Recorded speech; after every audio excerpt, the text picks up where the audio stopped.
오늘의 주요 뉴스입니다. 코로나19 확산에 따라 이번 주부터는 위중증 환자도 증가할 것으로 보이는 가운데 방역당국은 위중증 환자 1,500명까지는 안정적으로 관리할 수 있다고 밝혔습니다. 또 전반적인 유행 추이를 고려할 때 의료 체계가 안정적으로 유지된다면 현행 거리 두기의 조정도 검토할 수 있다고 말했습니다. 3월 새학기부터는 일주일에 2번 정도 신속 항원 검사를 받고 음성이 나와야만 학교에 갈 수 있을 것으로 보입니다. 유치원생과 초중 고등학생은 물론 조직원까지 검사 대상에 포함되며 이에 따라 모두 692만 명에게 검사 키트가 무상으로 제공될 예정입니다. 코로나19 백신 3차 접종자 가운데 면역 저하자 130만 명을 대상으로 4차 접종이 시작됐습니다. 요양병원 요양시설 입소자 50만 명에 대한 4차 접종은 다음 달 첫째 주부터 순차적으로 시행됩니다. 격리자가 있는 경우 가구원 수대로 정해지던 코로나19 생활지원비가 앞으로는 실제 입원과 격리 통보를 받은 사람에게만 지급됩니다. 접종을 완료한 재택치료 환자에게는 추가 지원금 지급이 중단되고 사업주에게 지원되는 근로자의 유급 휴가 비용도 13만 원에서 7만 3천 원으로 상한액이 내려갑니다. 금융당국이 코로나19로 고통받는 중소기업과 자영업자들에게 원금 상환과 이자 납부를 연장해주는 유예 조치가 다음 달 말로 종료됩니다. 지금까지 미뤄진 돈이 139조 원이 넘는 가운데 정부는 다음 달 5번째 유예 조치 연장 여부를 결정하기로 했습니다.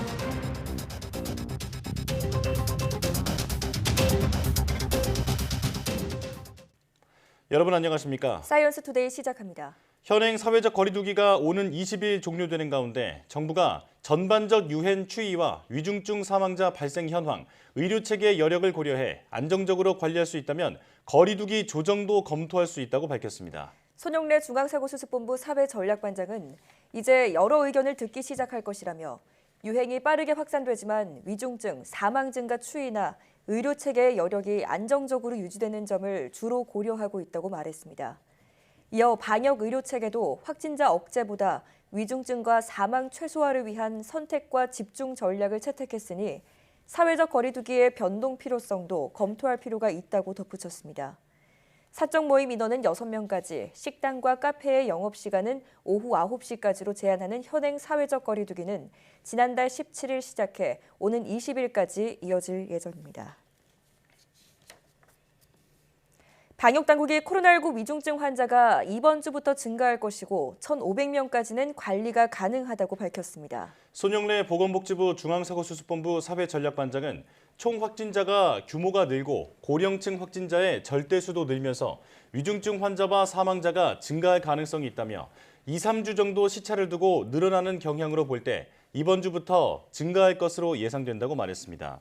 14일 0시 기준 신규 확진자는 54,619명으로 닷새째 5만 명을 기록했고 위중증 환자는 306명으로 17일 만에 300명 선으로 올라섰습니다.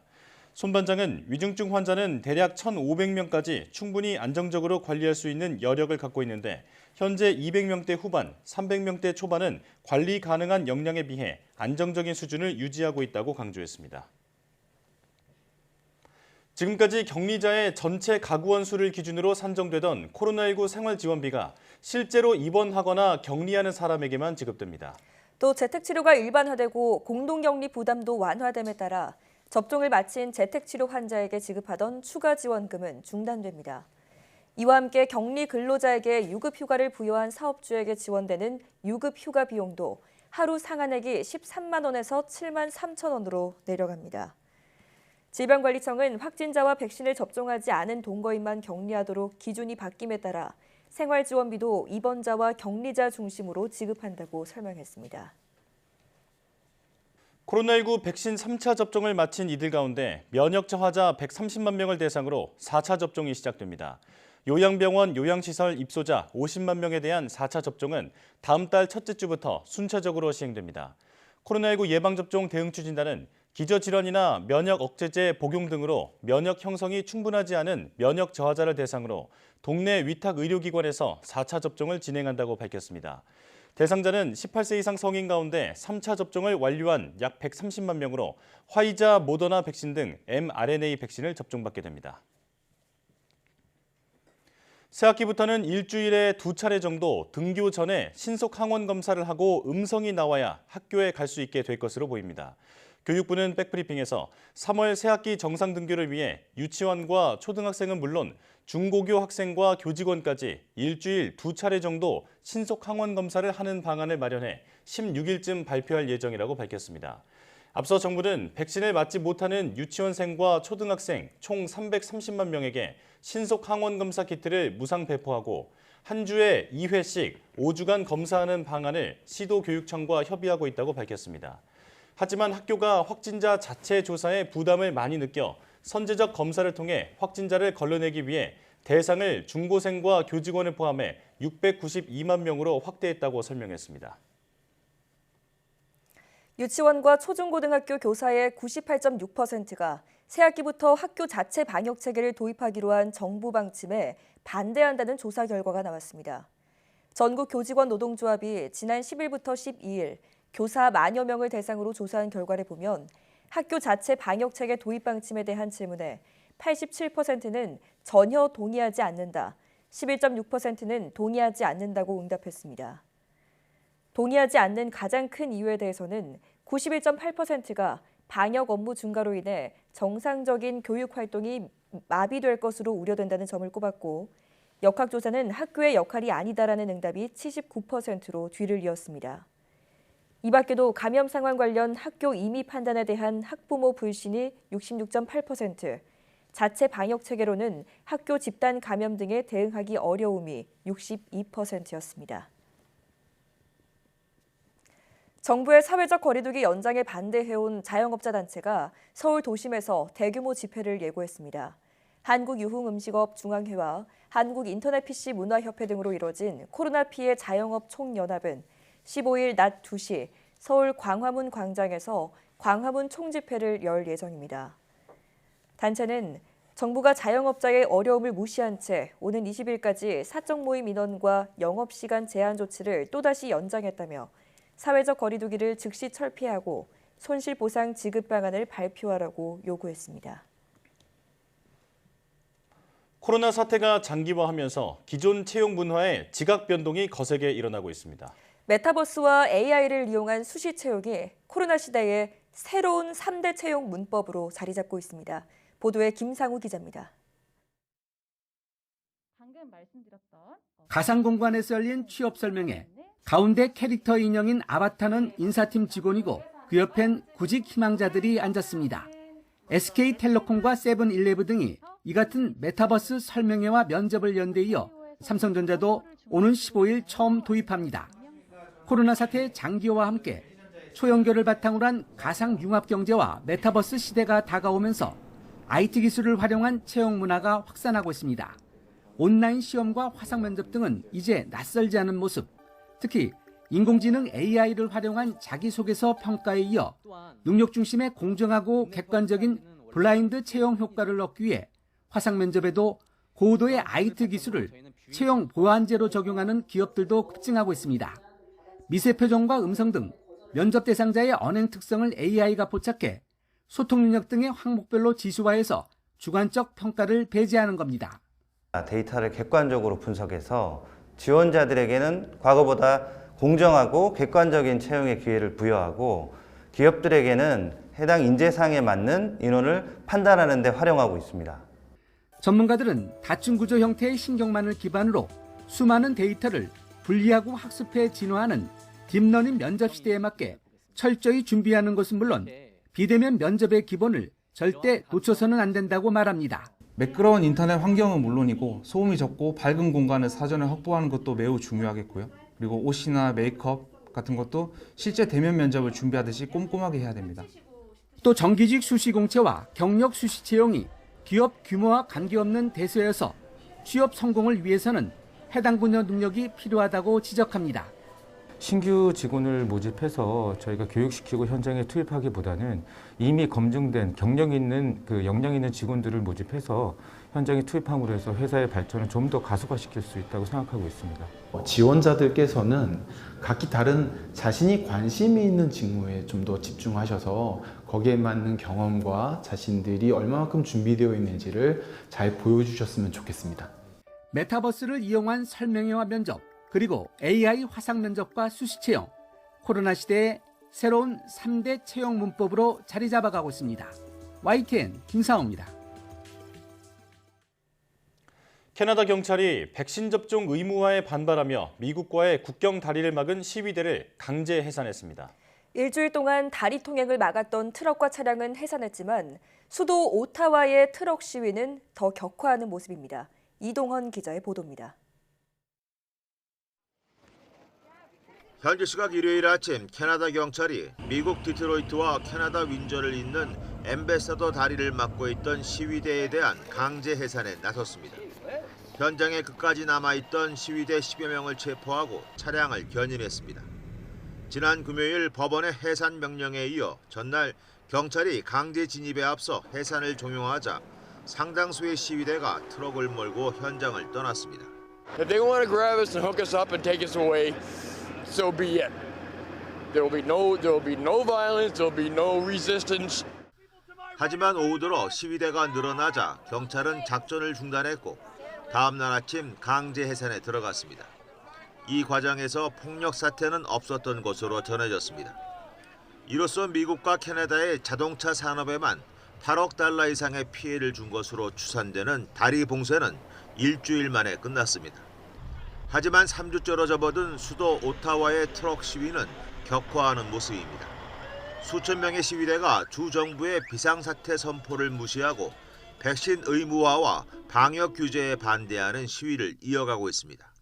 I just knew that I had something to do, and I had a duty to be here to send that message, to go back and get freedoms for my fellow Canadians, and that's it. 오타와 경찰은 경찰 병력을 증강할 예정이라고 밝혔지만 시위대 강제 해산을 위한 움직임을 보이지는 않고 있습니다. YTN 이동원입니다. 누적 흡연 기간이 긴 60대 이상 흡연자의 폐암 발생률이 20대 흡연자보다 60배 이상 높은 것으로 나타났습니다.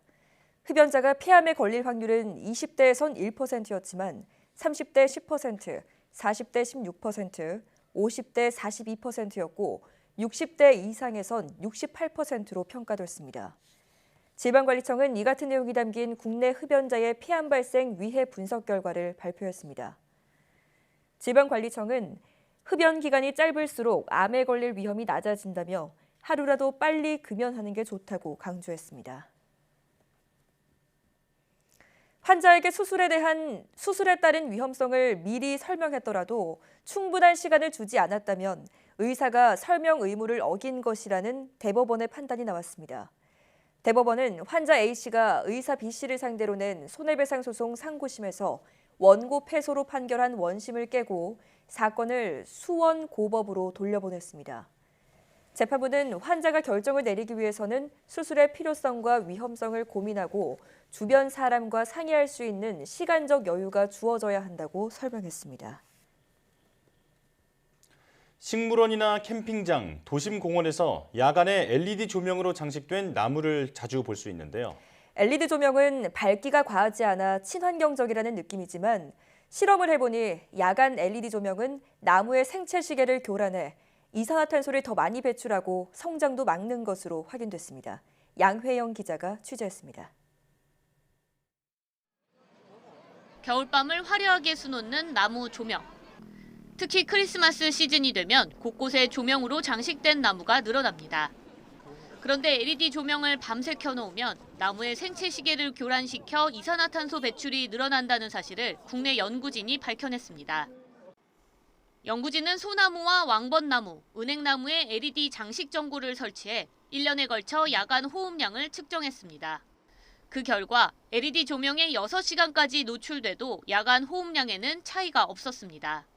겨울철 LED 조명에 12시간 동안 노출된 소나무는 야간 호흡량이 1.3배 늘어 조명에 노출되지 않은 소나무보다 이산화탄소 배출이 더 많았습니다. 나무의 생장 활동이 왕성해지는 여름철에는 그 차이가 더 컸습니다.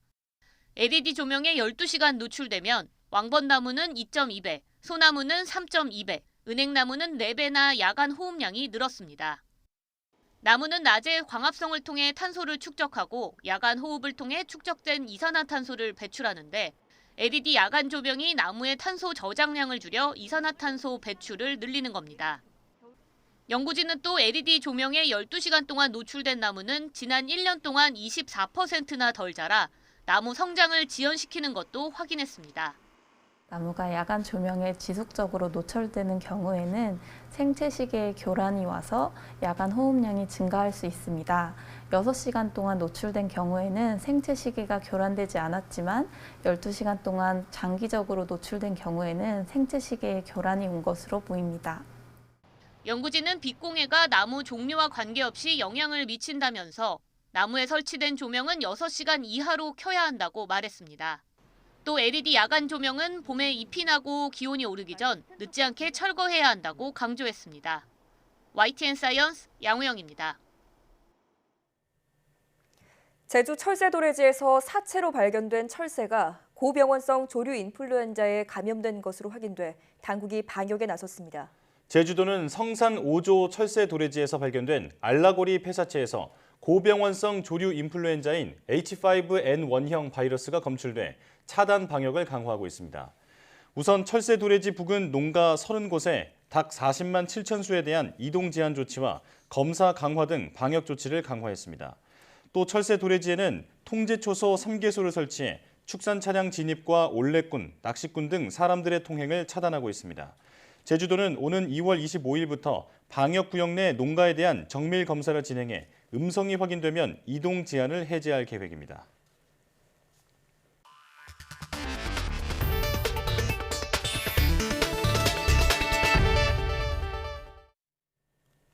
코로나19 사태로 5대 시중은행이 중소기업과 자영업자들에게 빌려준 대출금을 만기 연장하거나 이자 상환을 유예해준 돈이 139조 원을 넘었습니다.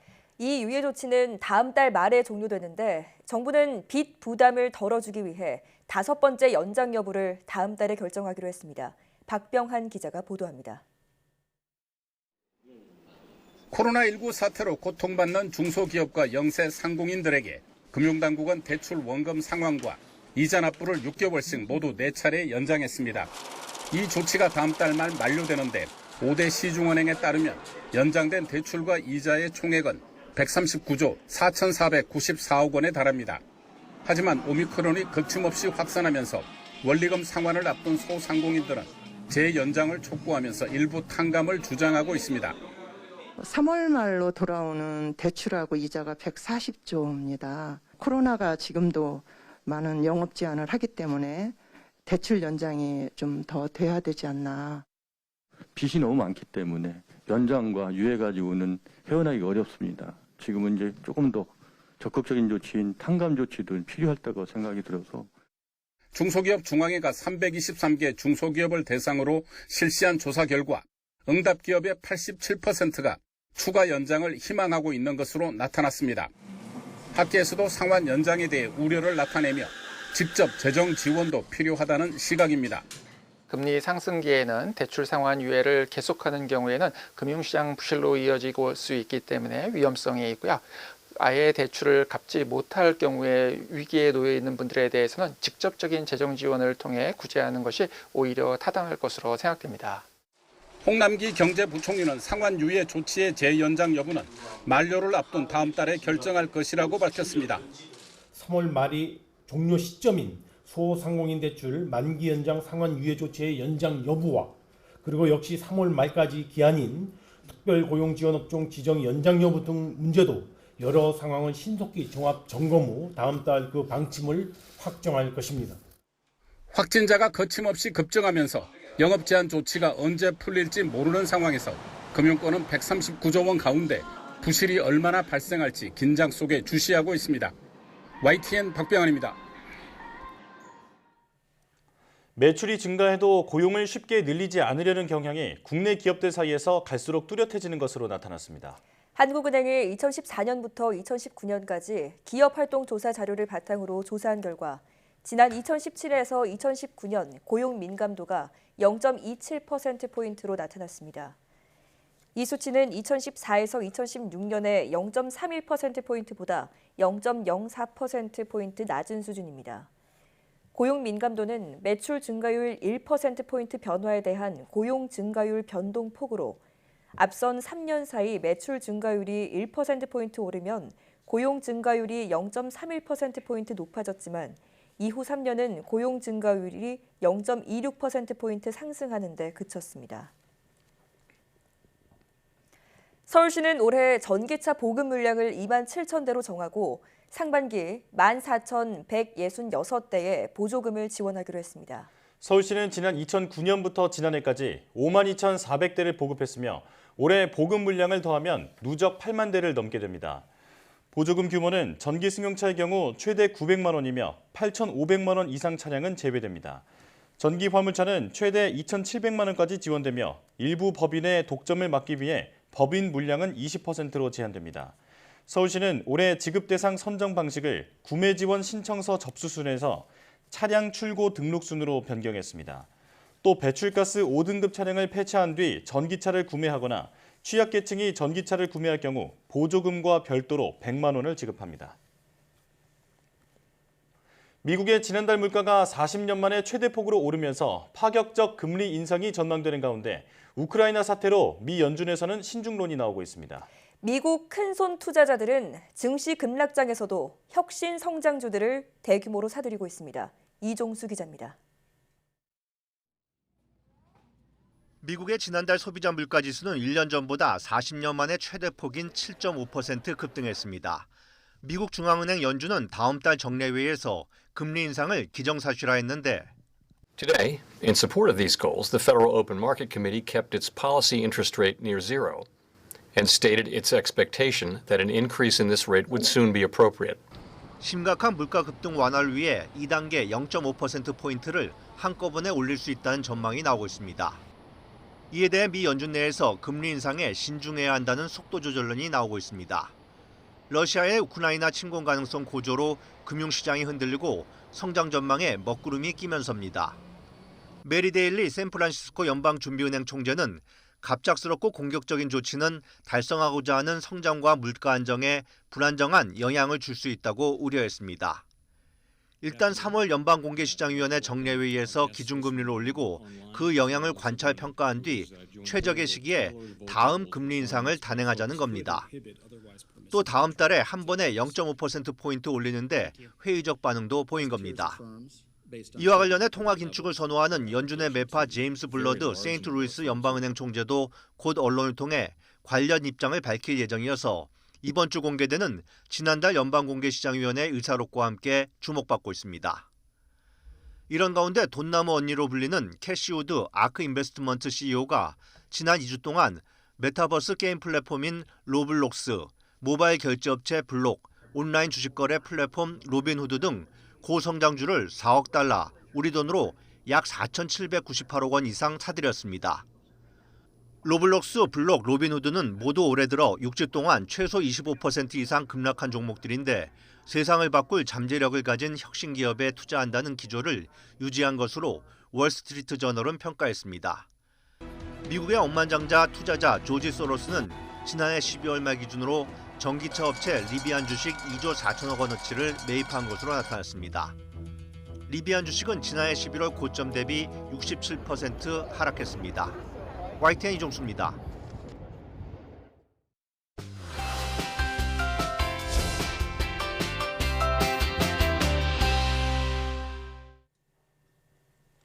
앙증맞은 외모에 마치 사람처럼 손을 쓰는 라쿤이 요즘 이색 반려동물로 눈길을 끌고 있습니다.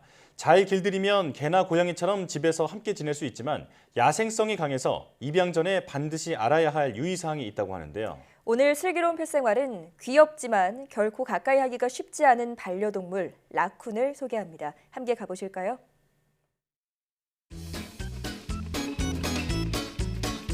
탐스러운 줄무늬 꼬리와 앙증맞은 발을 가진 오늘의 주인공 라쿤 랄라.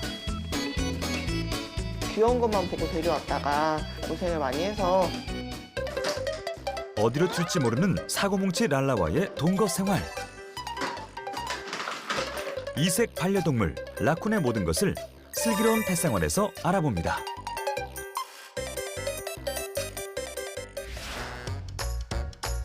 오늘의 주인공을 찾아간 곳은 경기도 수원시.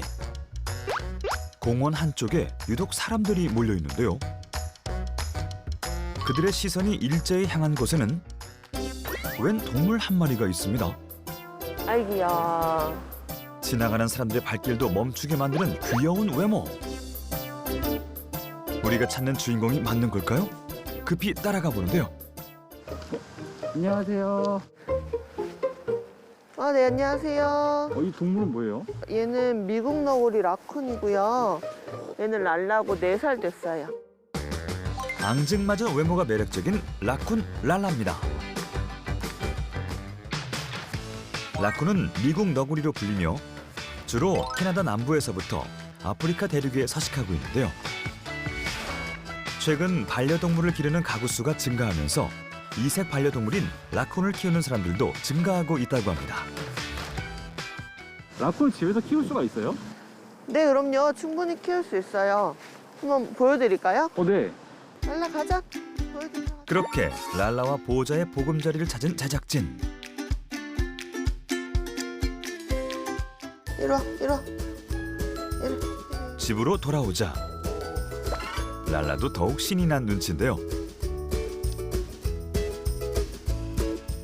낯선 제작진을 향해 관심을 보이며 먼저 인사를 건넵니다. 랄라는 낯선 사람한테 경계는 없네요. 랄라는 사람 되게 좋아해가지고 낯선 사람 봐도 잘 지내고 먹을 거 제일 좋아하고요. 먹는 순간이 가장 행복하다는 랄라. 천진난만한 모습이 정말 귀여운데요. 랄라, 너 잘하는 거 한번 보여드릴까? 숨겨둔 장기자랑도 많다고 합니다. 돌아. 반대쪽으로 돌아. 손. 바이바이. 저랑도 교감이 잘 되고 말도 잘 듣고 뭐 개인기 같은 것도 가르치면 잘 따라해서 잘하는 편이에요. 아이고 잘했어. 그렇다면 라쿤 랄라와는 어떻게 가족의 연을 맺게 되신 건가요? 랄라는 제가 이제 올해 키우던 강아지 2마리가 있었는데 한 16년 정도 살다가 한 마리 먼저 떠나고 나머지 한 마리도 몇 달 후에 이제 떠나서 제가 되게 힘들어하고 있었던 시기였는데 랄라를 딱 그냥 처음 본 순간 데려와야 되겠다 이런 마음이 들어서 데려오게 됐어요. 생후 2개월 무렵 보호자의 품에 오게 됐다는 랄라. 그렇게 랄라는 보호자에게 친구이자 가족이 되어줬다는데요. 랄라야, 랄라 밥 먹자. 어느덧 랄라의 점심시간. 그런데 사료의 모양이 왠지 낯설지 않은데요. 이게 무슨 사료예요? 이거 강아지 사료인데요. 라쿤은 잡식이어가지고 강아지나 고양이 사료 둘 다 먹어도 된다 그래서 랄라 좋아하는 걸로 주고 있어요. 그렇다면 라쿤에게 올바른 먹이 급여를 하기 위해선 보호자가 어떤 사항을 고려하는 게 좋을까요? 라쿤은 일반적으로 잡식성이에요. 음식을 제공할 때는 단백질 위주의 식품이 좋고요. 강아지 사료도 좋고 고양이 사료도 좋은데 골고루 영양분이 섭취할 수 있도록 제공해 주는 게 가장 바람직하지 않을까 생각합니다. 폭풍 식사 중인 랄라. 잘 먹네. 보호자는 그런 랄라의 모습을 보기만 해도 배가 부르답니다. 그러다 욕실로 향하는 보호자. 랄라의 목욕을 준비하는지 욕조에 물을 받기 시작하다가 과일을 넣습니다. 놀이 겸 운동 시켜주려고 물놀이 하려고 하는데 원래 라쿤들이 손으로 막 찾아 먹잖아요. 모래 씻어 먹기도 하고 그래서 이제 좀 재밌게 물놀이 하라고 과일 좋아하는 과일 좀 넣어주고 있어요. 랄라 이제 반신욕 하러 가자. 물 만난 고기가 따로 없는 랄라. 물속에서 과일을 찾아 손으로 씻어 먹는 모습인데요. 이는 라쿤의 어떤 습성과 연관이 있는 걸까요? 라쿤의 습성은 물속에서 무언가를 사냥을 하거나 먹는 습성이 몸에 유전적으로 남아 있어요. 그게 몸속에 유전적으로 남아 있기 때문에 그런 행동이 생각해서 나오는 행동이 아니고 무의식적으로 나오는 행동을 하기 때문에 짖는 곰 이렇게 표현을 하는 거죠. 랄라가 라쿤의 습성을 잊어버리지 않게 일상생활에서 많은 노력을 하고 있다는 보호자인데요. 그래도 라쿤이 알몸이다 보니까 좀 키우기 어려웠을 것 같아요. 어릴 때는 저한테 마음을 안 열어서 자꾸 물고 제가 이제 뭐 조금 만지려고 하거나 이러면은 싸납게 행동해서 좀 키우기 어려웠어요. 입양 초기 랄라의 심한 입질로 인해 보호자는 많은 상처를 입기도 했었다는데요. 저를 보호자로 인식하게 하기 위해서 어릴 때부터 거의 한시도 떼놓지 않고 직장에 데리고 다니고 이제 랄라하고 같이 잠도 자고 이러면서 랄라가 점점 더 순해진 것 같아요. 지금은 저랑 사이가 되게 많이 좋아졌어요. 우리 이제 밥도 먹고 과일도 먹고 다 있으니까 산책하러 갈까? 엄마 준비하고 올게. 보호자가 외출 준비를 하는 사이 슬그머니 냉장고로 향하는 랄라. 그때 직접 냉장고를 맨손으로 여는데요.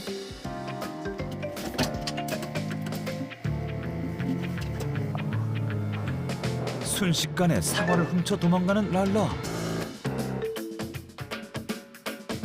이거 한두 번 해본 솜씨가 아닌 것 같은데요. 그때 현장을 목격한 보호자. 무슨 일이야?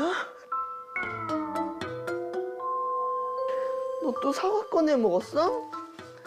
아이 정말. 엄마 사과 주세요. 엄마 사과 주세요. 누가 이렇게 사과를 통째로 먹고 있어요? 어? 너 이거 누가 이렇게 해놨어? 이거 누가 이렇게 해놨어? 뭘 잘했다고?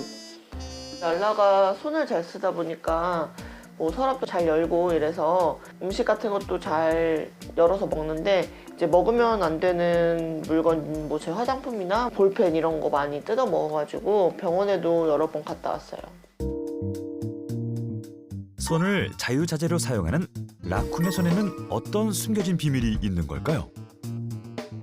사람 손처럼 손가락이 5개예요. 그 손가락 마디마디가 되게 넓고 손으로 잡는 행동도 하고 찾는 행동도 하고 움켜쥐는 행동, 그다음에 짚고서 먹는 행동까지 사람하고 똑같이 표현할 수 있는 손을 가지고 있는 아이들이죠.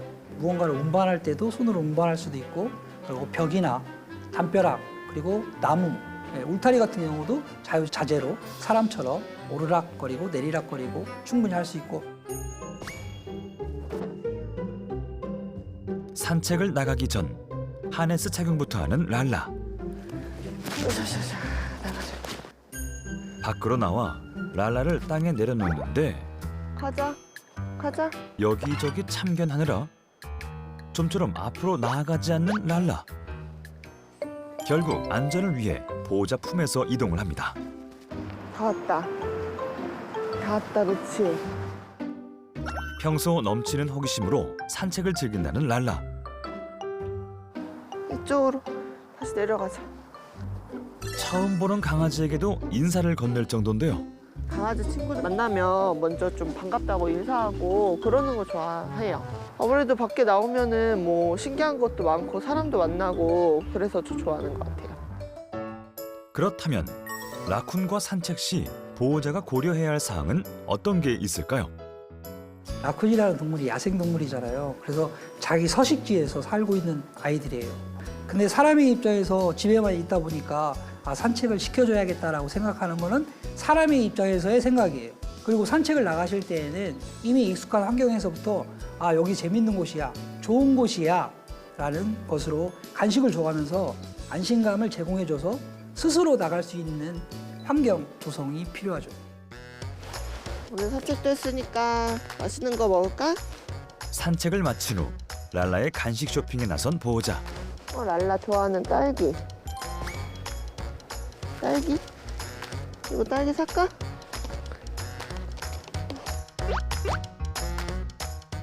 랄라야, 어떤 거 먹을래? 땅콩. 랄라 땅콩 먹을래? 알겠어. 빨리 가서 먹자. 자, 안녕히 계세요. 그렇게 집에 오자마자 랄라의 간식 준비로 분주한 보호자. 귀찮을 법도 하지만 보호자에게는 랄라와 함께하는 모든 시간들이 소중하게 느껴진답니다. 랄라 간식 먹자. 이리 오세요.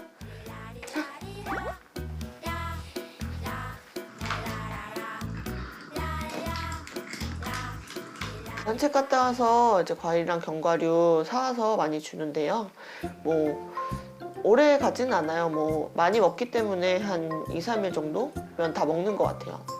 식비도 만만치 않게 들겠네요. 네, 아무래도 식비가 조금 많이 드는 편이에요. 한 거의 100만 원 정도 랄라 식비로만 나가는 것 같아요. 그렇게 나가면서도 키우는 이유가 있어요? 저희 랄라 보시면 너무 사랑스럽잖아요. 그리고 이미 제 가족이 됐기 때문에 랄라가 돈을 많이 써도 어쩔 수 없죠. 어느새 삶의 일부가 되었다는 랄라. 마지막으로 라쿤 입양을 고려 중인 예비 보호자들에게 꼭 전하고 싶은 말이 있다는데요.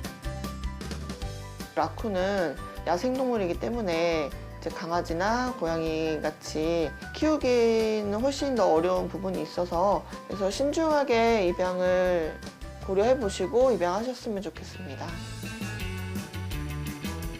이색 반려동물 라쿤의 숨은 매력을 알아본 시간. 하지만 야생동물을 키운다는 건 더욱 깊은 책임감이 필요하다는 사실 모두 잊지 마세요.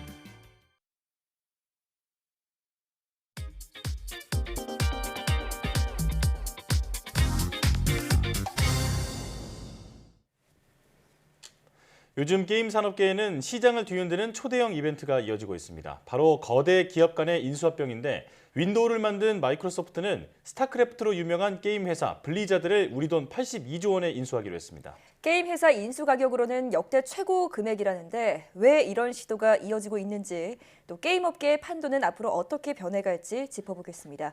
오늘도 스마트 라이프 IT 칼럼니스트 이호은 씨와 함께하겠습니다. 어서 오십시오. 안녕하세요. 네, 안녕하십니까. 자, 요즘 게임 업계에서 어디가 어디를 인수한다라는 얘기가 많이 들리고 있는데 대표적인 사례 몇 가지 소개해 주시죠. 일단 크게 세 가지를 들 수 있을 것 같습니다. 하나는 지난 1월 10일 GTA, 레드 데드 리뎀션, 문명 등을 배급하는 테이크2 인터랙티브가 127억 달러를 들여서 모바일 게임 회사 진가를 인수한다고 발표한 일입니다. 네. 우리 돈으로 약 15조 원 정도 되는 건데요. 이전까지 최고 기록이 2016년에 텐센트가 이게 슈퍼셀이라는 회사를 인수할 때 들인 102억 달러였습니다. 예. 그거를 훌쩍 뛰어넘는 가격을 지불해서 좀 화제가 됐었거든요. 그런데 그 기록이 8일 만에 깨졌습니다. 그 사이에 또 다른 계약이 이어진 건가요? 예. 이거 지난 1월 18일 MS에서 이 액티비전 블리자드를 인수한다라고 발표를 한 겁니다. 네. 이 회사는 이름만 들어도 아실 분들이 많을 것 같은데요. 스타크래프트나 디아블로를 비롯해 북미권에서 가장 인기가 많은 게임인 콜 오브 듀티를 가지고 있는 회사입니다. 예. 인수 가격도 엄청나서 무려 687억 달러에 달합니다. 우리 돈으로 82조 원 넘는 금액이죠. 네. 이게 게임 회사 인수 금액으로도 역사상 최고 금액이고요.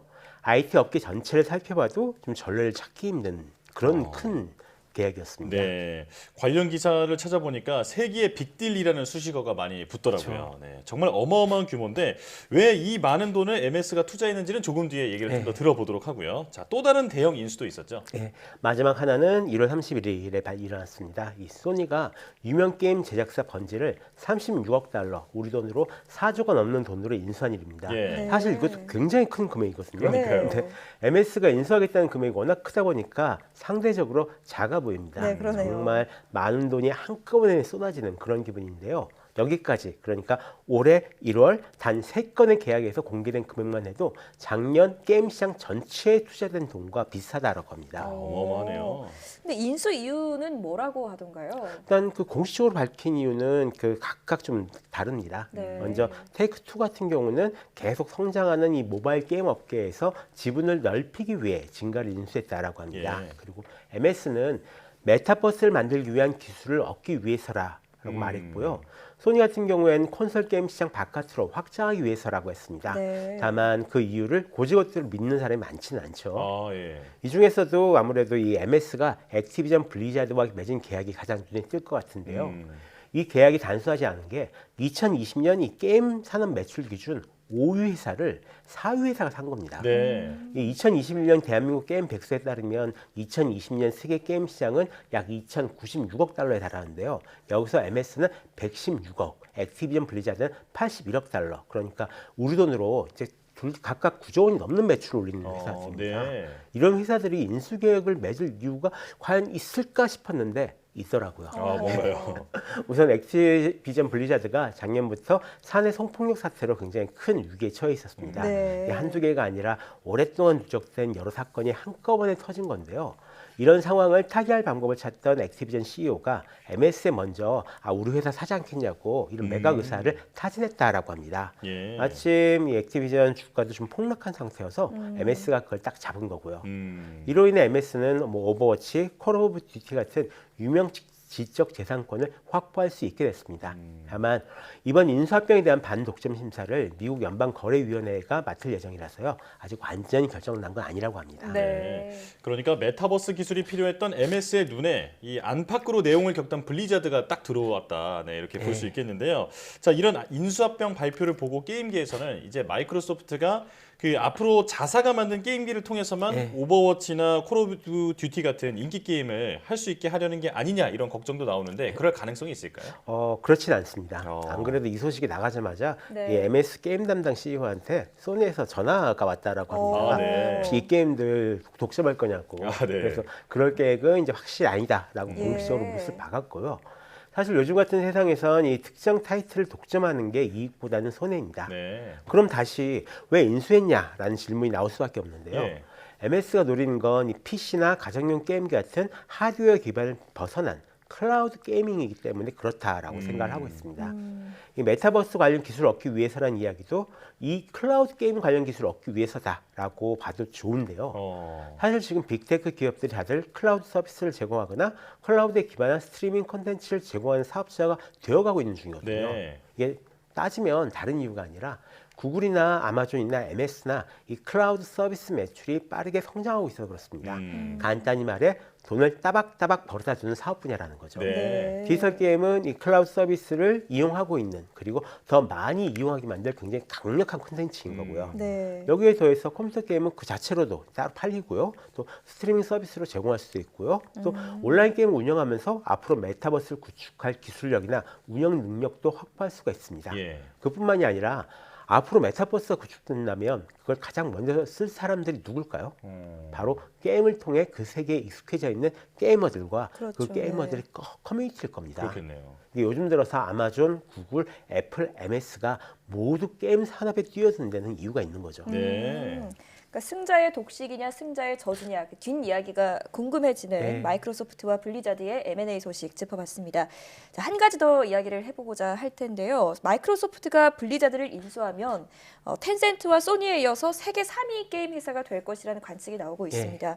그러면 이 다른 회사 입장에서도 나도 뭐 매물 하나를 인수해야 하는 것 아니냐라는 생각을 할 수 있을 것 같은데 앞으로도 그 게임사들의 인수합병 소식 이어질까요? 그렇죠. 이 게임업계 인수합병은 크게 보면 그냥 하나의 흐름이다라고 보시면 될 것 같습니다. 한 2018년 즈음부터 지금까지 게임 회사 인수합병은 정말로 그냥 주요 트렌드 중에 하나였거든요. 특히 엑스박스나 플레이스테이션 같은 게임 콘솔을 가진 회사들은 게임 제작사를 자기 회사 산하 게임 제작 스튜디오, 그러니까 흔히 말하는 퍼스트 파트를 만드는데 심혈을 기울였습니다. 이번 인수를 통해 MS 산하 게임 제작사는 35개가 이미 넘게 됐고요. 소니는 이미 20개가 넘습니다. 그리고 테이크투 인터랙티브 역시 8개의 제작사를 가지고 있는 상황입니다. 그렇군요. 자, 오늘 게임계의 초대형 인수합병이 일어나는 배경을 알아봤는데요. 그 게임이라는 콘텐츠 때문이라기보다는 가상세계 기술을 확보하기 위한 그런 선점 전략들이다 이렇게 볼 수 있겠습니다. 자, 스마트라이프 IT 칼럼니스트 이훈 씨와 함께했습니다. 고맙습니다.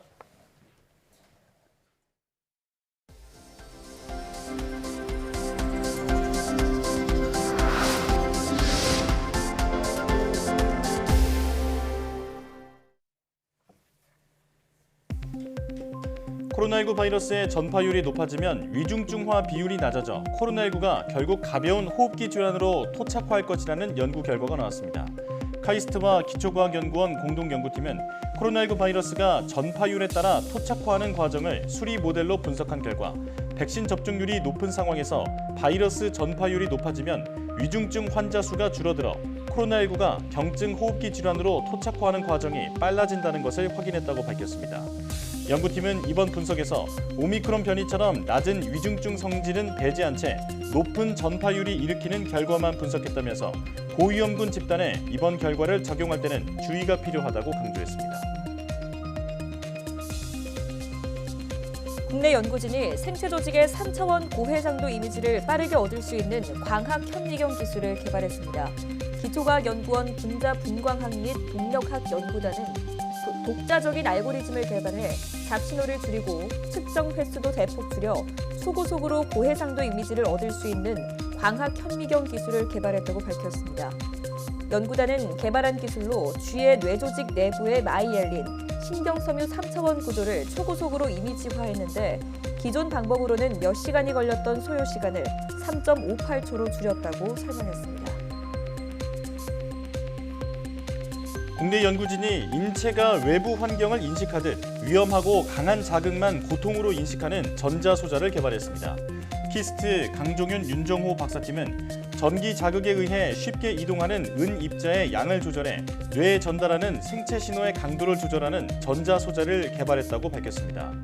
연구팀은 개발한 전자소자가 백열 전구의 필라멘트처럼 약한 자극에는 신호가 발생하지 않고 강한 자극에만 지속해서 신호를 발생한다며 인체 피부를 대신하는 인공 피부나 인공 장기 개발에 활용할 수 있다고 설명했습니다. 지난달 정보통신기술 수출액이 196억 5천만 달러로 역대 1월 수출 규모 중 최고를 기록했습니다. 과학기술정보통신부 집계를 보면 지난 1월 ICT 수출액은 전년 동기보다 20.7% 늘어난 196억 5천만 달러, 수입액은 123억 2천만 달러로 73억 3천만 달러 흑자를 기록했습니다. 지난달 수출액은 오미크론 변이 확산과 원자재 가격 급등에도 불구하고 흑자를 기록했는데 반도체와 디스플레이, 컴퓨터와 주변 기기의 수출이 늘었고 휴대전화 수출은 다소 줄었습니다.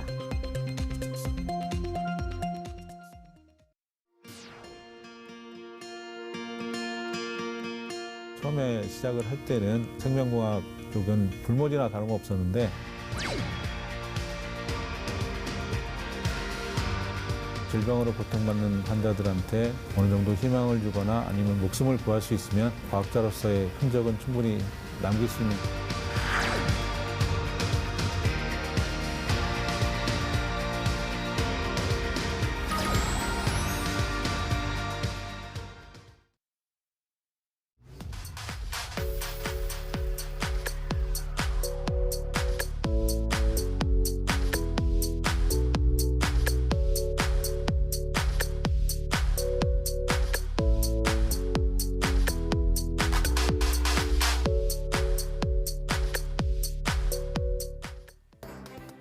휴먼 다큐 브라보 K-사이언티스트가 마련한 특집, 대한민국 과학기술을 선도하는 정부 출연 연구기관. 마지막 시간에는 한국생명공학연구원 김장성 원장을 만나봅니다. 불모지나 다름없었던 생명공학 분야를 개척하며 인류의 건강한 삶을 위해 힘써온 김장성 원장에게 과학자로서의 삶과 사명감에 대해 들어보겠습니다. 많은 시청 바랍니다. 사이언스 투데이 마칩니다. 여러분 고맙습니다.